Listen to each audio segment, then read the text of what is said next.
السلام عليكم ورحمة الله وبركاته داوديال ميل والبو جوكتان با وسو دوادا برنامجكي عيارها برنامجكان وبرنامج خاصة دالكا جمهورية جيبوتي waxa uu marti gelinaya ciyaaraha loo yaqaano tennis the table-ka amba big ball-ga amba kubadda miiska dusheeda lagu ciyaaro waxa weeyaan ciyaartani waa tii saddexaad ee shampiyonaaga maaragtay regionalka geeska Afrika dalalka geeska Afrika oo ku dhan weeyaan waana markii ugu horeysay uu dalka jamhuuriyadda Djibouti ee ciyaarahan marti gelin doonto bisha hadda aan ku jirno 8 ilaa iyo 12 ayay ciyaaraha socon doonaan waxa ka soo qayb galaya ilaa iyo 14 dal ayaa qorshaysanaa inay ka soo qayb galaan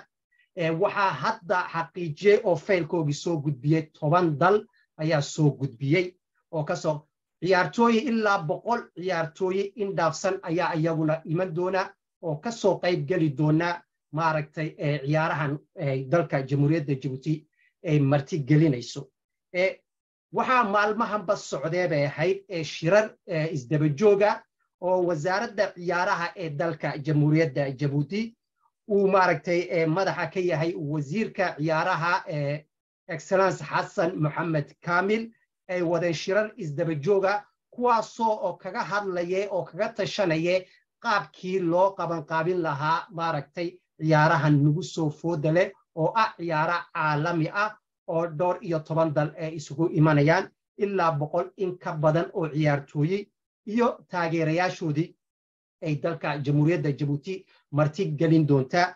waxa kamid ahaa dadkii ku hawlanaa hawshaasi qabanqaabadaas waxa kamid ahaa wasiirka ayaa ka madax ahaa waxa kale oo kamid ahaa maaragtay gudoomiyaha xiriirka Olombikada dalka jamhuuriyadda Djibouti Aisha Grad Ali waxa kale oo kamid ahaa xogayaha guud ee ciyaaraha Marwa Khadija Ibrahim Idris waxa kale oo ayaguna aad iyo aad u dadaalayo halka joogay waxa weeyaan gudoomiyaha xiriirka maaragtay ciyaartan aan sheegay hadda big ball-ga Maxamuud Umar iyo maaragtay agaasimaha sportiga ee dalka jamhuuriyadda Djibouti mudane Abshir Hassan dhammaanba waxay ku hawlanaayeen baahayd maalmaha toddobaadadiina soo dhaafay say dalka jamhuuriyadda Djibouti ee u marti gelin lahayd ciyaaraha caalamiga ee geeska Afrika wadamada geeska Afrika ee iskugu imanayaan dalka jamhuuriyadda Djibouti haddaba waxaynu ka dhaqaaqaynaa hadda maxay tahay maxaa faa'iido ugu jira dalka jamhuuriyadda Djibouti in ay maaragtay marti geliso ciyaarahan maaragtay ciyaartan hadda maaragtay regional maaragtay wadamada geeska Afrika ee isugu imanayaan big ball-ga maxaa faa'iido ugu jira maxaa kaloo dadka noo imanaya ayaga laftigooga aan rabnaa faa'iido inay naga helaan ay kula laamaan dalalkooga ay ka imaadeen markay ciyaaruhu dhamaadaan saan soo sheegay hadda 10 dal ayaa hadda maaragtay confirmationkii sameeyay waxa ka maqan ilaa hadda 4 dal dalka Eritrea dalka Tanzania dalka South Sudan iyo dalka jasiiradda Seychelles 10 dal ayaa ayagu confirm gareeyay oo iman doona hadduu Ilaahay ilaado haddaba waxaynu isdul taagaynaa dalka jamhuuriyadda Djibouti maxaa laga rabaa maxayna tahay bulshadan caalamkan iman doona ee dalkeega soo booqan doona in ay ka gaddo waayo wadan kastaba waxa uu gadaa waxa uu haysto isagu leeyahay waxa aad leedahay baad gadaysaa oo ummadda aad ka gadaysaa kolka xafladaha maaragtay ciyaaraha caalamiga markay dalalku qabanayaan ujeed ayay u qabtaan waayo billions baad aragtay wadamada maaragtay inay ku kharash gareeyaan say u hoos gareeyaan ciyaaraha dhacayo waayo maxaa waxaasoo billion ay ugu kharash gareynayaan waxa uu dul socda iyaga hadafyo badan ay leeyihiin ay rabaan in ay dadkan martida ay u imanayaan ay ka gadaan okay dalka jamhuuriyadda Djibouti halu imanno maxay tahay ta ugu horeysa waxa weeyaan waxaan rabnaa inaanu gadno sumcadda iyo sawirka guud ee dalka jamhuuriyadda Djibouti marka ay noo imaadeen maaragtay dadkan martida ta labaad waa maxay sportigeena iyo maaragtay ciyaaraheenu sida uu yahay inaynu tusno dadkan noo imanayo ta saddexaad waxa adana dhaqankeena ilo ummad walba dhaqan bay leedahay dhaqankeena inaynu dadkan barno waxa kaloo bulshadeena socialka bulshadeenu sida ay tahay inaynu ummadda markay noo imaadeen ay arkaan saddexaadna waxa historically ahaan taariikh ahaan Djibouti maxay tahay halkeebay ku taala maxay caan ku tahay waxaasoo ku dhan inaan dadka noo imanayo aynu ka gadno ayaynu rabnaa ta kale hospitalityga waxa weyn soo dhaweynta martigelinta taasna haddaynu Soomaali nahay gaar ahaan reer Djibouti caan baynu ku nahay inaynu dadka noo imanno aanu soo yeeno soo dhaweyno dejinno dhinaca kale cuisine-ka dhinaca cunnada kala duwan ee Djibouti dadkan markay imanayaan waxay rabaan waxyaalo badan inay ka arkaan ay qaataan ay dalkooda kula noqdaan kolka dhinaca cunnada oo kale ayadana taasna waa muhiim cunnada dalka Jamhuuriyadda Djibouti laga isticmaalo ayadana taas oo kale waa wax aynu rabno inay bulshada noo imanayso aynu tusno ta ugu muhiimsan waa peace and stability waxa weeyaan waa deganaanshaha iyo nabadda sugnaanta taas waa ta ugu muhiimsan nabad la'aan waa nolol la'aan taana dalka Jamhuuriyadda Djibouti waad garanaynaayo waxaynu ku caanamaalnay waa nabadda iyo deganaanshaha geeska Afrika waan ognahay Djibouti waa dalka mar walba nabadda u fidiyo gogashana dhigo weeyaan waxaan ku soo dhaqaaqa dhinaca nabadda waxaa jiray ninkan aad u jeedaan waxaa la yiraahdaa Ashu Sebrian Besson waa tababare kubadda cagta ah weeyaan ninkani waxa weeyaan wuxuu soo tababaray dalka Suudaan dalka Cameroon 20 jirkooga waa nin khibrad leh weeyaan xiriirka kubadda cagta ee dalka Jamhuuriyadda Djibouti baa dhawaan u yeedhay bahayd ayada oo rabtay inay la saxeexato sidoo ugu tababaro xulka qaranka markii uu imiday Djibouti waxaa dhacay maaragtay ismaandhaaf waayo waxaan agreementka marka la kala saxeexanayo waa la isku fahmi waayay wixii la rabay wixii loo sheegay iyo markii uu yimiday waxa loo sheegay ayaa kala duwanaaday dabcan anigu taas uma jeedo oo taasi mawduuc hadda aan ka hadlay ma laakiin ninkani dalka Ingiriisku degan yahay anigu waan wada xiriirnay waan wada sheekaysanay waxa ugu muhiimsan markii aan weydiiyay dalkayga ugu muhiimsan uu taabtay aadka xaqiiqdii baaragtay ay tahay wax dadka reer Djibouti ay mahadiyaan waxa uu yiri Caliyow dalalka adduunka meel walba waan maray Afrika wadamo badan baan soo tababaray buu yiri muddadii yareed koomneed ee Djibouti aan joogay buu yiri nabadgelyada aan dareemay waligay maan dareemin buu yiri waa xaqiiq afkiisu iga sheegay dalkan Ingiriisku igala nool yahay waanan wacay wuxuu yiri intii yareedan ku sugnaa Djibouti buu yiri nabadgelyada aan dareemay buu yiri xitaa Yurubtana aan ku noolnahay waadiga arkay anu waan ku noolahay Ingiriiska boorar baa xitaa lagu qoraa la yiraahdaa be careful mobs baa la yiraahdaa waayo waxa lagu sawirayaa dhalinyarada bayga wadato iska ilaali baa lagu leeyahay inay telefoonka ka dafine waa dal idil oo hormar gaaray asaguna wuxuu sheegay waxaan gaaray heer baa gaaray buu yiri inaan gadaashaydaba aanan fiirin nabadgelyo awgeed intii aan Djibouti ku sugnaa guudka ayaan maray buu yiri waxaan arkay dumar dollarkii gacanta ku hayo dahabkiina dhinaca uu shuran yahay haba yaraatee cid soo fiirinaysa aysan jirin nabadgelyana ku fadhiyo taas waxay xaqiijinaysaa Djibouti si ay nabadgelyo ay u tahay taana waxaa keenay waa shacabkeega iyo dawladeeda taasna inaan ku mahadino weeye waxa ninkan uu soo qaatay waa xaqiiq dhab ah uu sheegay markii uu Djibouti yimiday uu rabay xiriirka kubadda cagta ee Djibouti inuu la saxeexdo haddaba haanu soo noqono ta ugu horeyso waxa weeye maxay tahay waxaanu rabno inay dadka noo imanayo aanu ka gadno kow waxyaalaha gadbay waxa weeyaan dadka imanaya meelay ku degaan bay rabaan kolka waxa weeyaan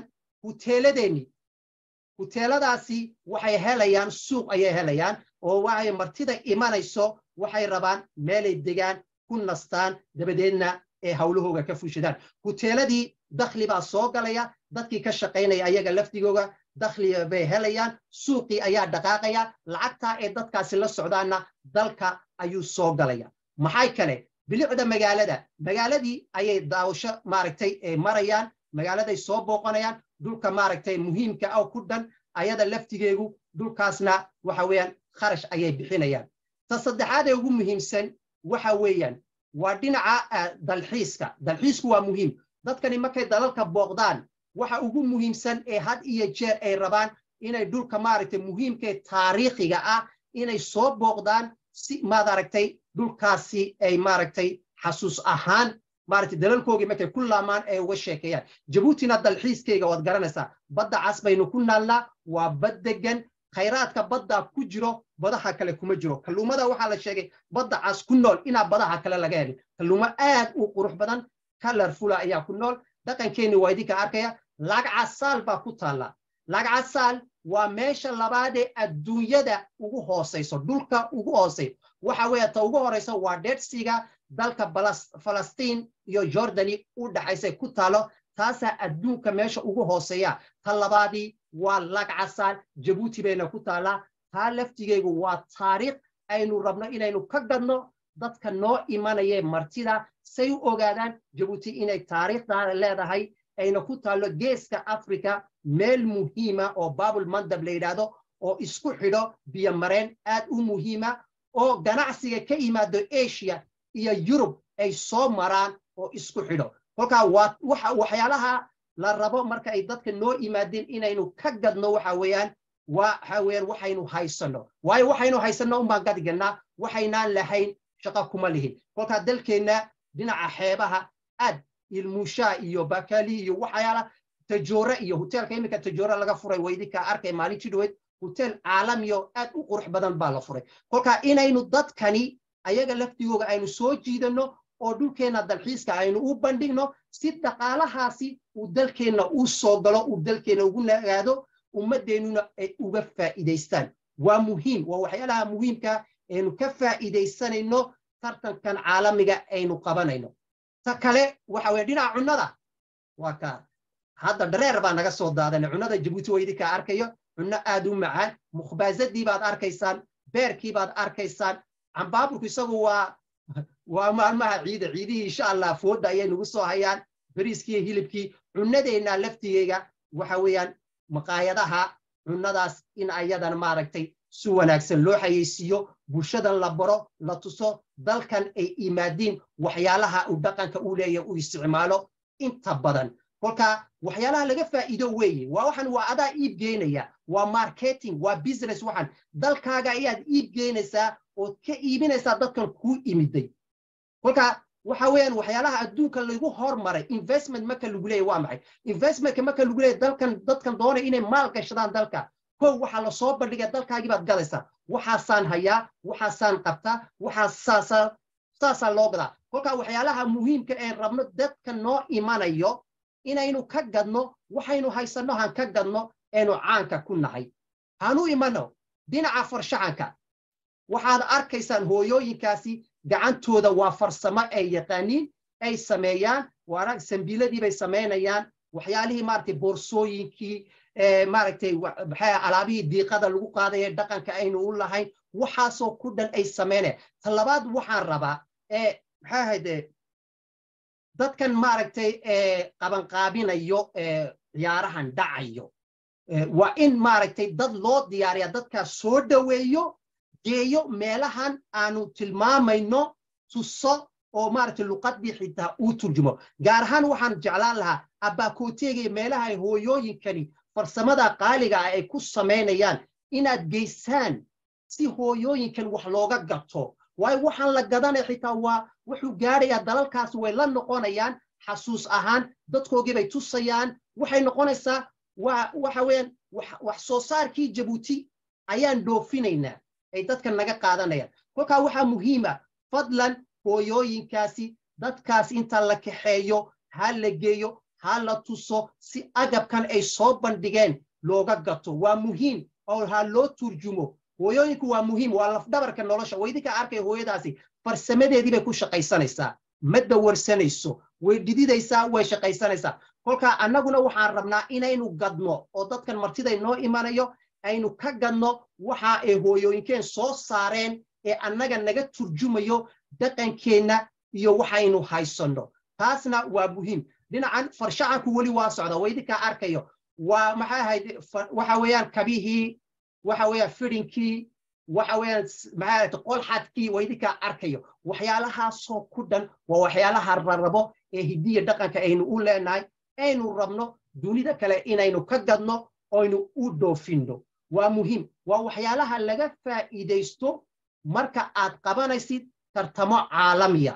waxaasa malaayiin bay dadkaas ku bixiyaan billions iminka dal qaar ka qaadar koobkii adduunka ee hadda dhacayay 200 bilyan lacag ah iyo